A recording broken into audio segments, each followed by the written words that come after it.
Good morning everyone and welcome to today's maths lesson.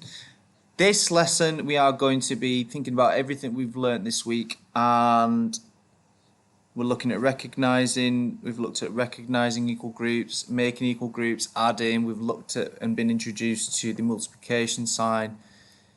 So we are going to today learn to be able to write and solve multiplication problems by just looking at pictures. We're doing this so we can think about, just by looking at pictures, what's this question asking us to do? Are there different ways of solving it? And it also helps us to work out the answers quickly and accurately. So again, the remembers, how many groups are there, how many in each group, and we're going to skip count to find the total. Now,